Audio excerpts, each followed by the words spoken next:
విత్తున్నట్ట గొర్రెలు విత్తుందా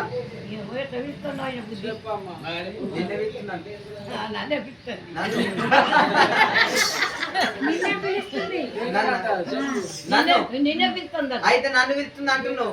నువ్వు పొలకాడికి పోయినప్పుడు మీ ఆయన గట్టిన పిలిచినావా?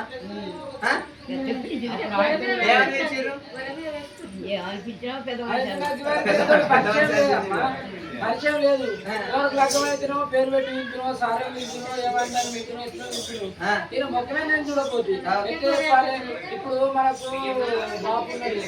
ఇక వాళ్ళ భార్యను ఇవ్వాలంటే ఏమని ఇస్తాడు? అరే రాజశేఖర్ మమ్మల్ని ఆడ రమ్మని కానీ కొడుకు మీద పెట్టి వింటాడు. అలా మమ్మీ ఏమని ఇస్తుంది? పేరు పెట్టి ఇస్తుంది. రాజశేఖర్ డాడీని రమ్మని రాని ఆయన ఏమంటది. నేను కూడా గొర్రె మీద పెట్టి నేను ఇస్తున్నాను.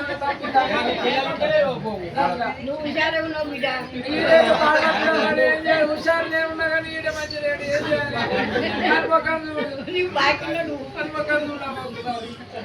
అయితే తెచ్చినావా? మరి బాబా మేడమ్మా, మరి దుబ్బకు పట్టుకొని వచ్చినావు బామా. దుబ్బకు తాగంత గొర్రెలు అదేమన్నాడు?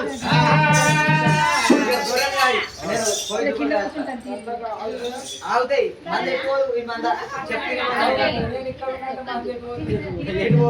అని చెప్పి రారాదు. మళ్ళీ దుబ్బకు పట్టుకొని ఇక్కడికి దగ్గర కనకరే పల్లి పట్టం లోపల ఏనా చూసిన మూల దగ్గర ముత్యాల భయపడ పౌడాల భయపేడికి ఏనా వచ్చిండు. మరి భయపేడికి ఏదో వచ్చిన ఆయన దుబ్బకు పుట్టి ఇప్పి చూసే వరకల్లా పంచపక్ష పరమాన్నం కనిపిస్తుందట. మరి నిన్న మొన్న మా అత్త మా తోసాని మా మారిపోయి డీకలు పడ్డా గంజి తీసుకొచ్చి దోమలు పడ్డ గంజి తీసుకొచ్చి కానీ దేవుడు కలకల కలకల కన్నీరు తీసిండు. ఏనాడైనా నా భావనే అన్నాడైనా నా భావనే అని ఏనాడు ఇచ్చిన ఉంగర పెంటుకల ఉత్తకొల్లకేతమ్మా మరి పంచపక్ష పరమాన్నం తీసుకొచ్చింది కానీ మరి ఇలా నేను నా భార్య తీసుకొచ్చిన దూప గిట్ల నేను తిన్నట్టుకుంటే మరి నన్ను నా తల్లి పార్వదేవి కడుపు చిన్న పోతుందో అని చెప్పి ఏనాడు చూసిన ఉంగర పెంటుకల ఉత్తకొల్లకేతమ్మ తీసుకొచ్చిన దూపకు బావి లోపల కలిపిండు. మరి చేసే వరకల్లా తల్లి పంచపక్ష పరమాన్నం పంపే వరకల్లా ఆరగించి రారాజు మళ్ళీ నిజ రూపం పెట్టుకొని నీళ్ళ మీద నిద్రపోతున్నాడు.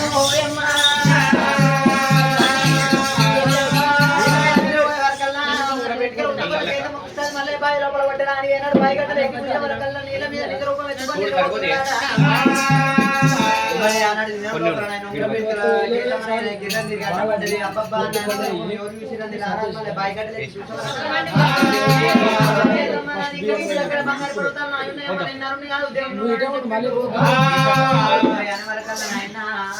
మరి నీ కొరకు వచ్చిన బామాకేతమ్మ అయినా పర్వాలేదు కాకుండా పర్వాలేదు బామా పాలు విండిస్తున్నా. మరి 12 శిక్షలు అప్పుడు తీసి చుట్టుపట్టు వేసి నెత్తి మీద పెట్టిండు. మరి కేతమ్మ నువ్వు దుఃఖం గుడ్డి పట్టుకొని లోగిళ్ళ లోపలికి వెళ్ళిపోయి కడుపు లోపల ప్రాణం పెట్టవరకల్లా నీ తల్లి చూసినట్టుకుంటే 12 శిక్షల ప్రతాపం నాగన కనిపిస్తుంది. నువ్వు చూసినట్టుకుంటే చుట్టవంట కనిపిస్తుందమ్మా.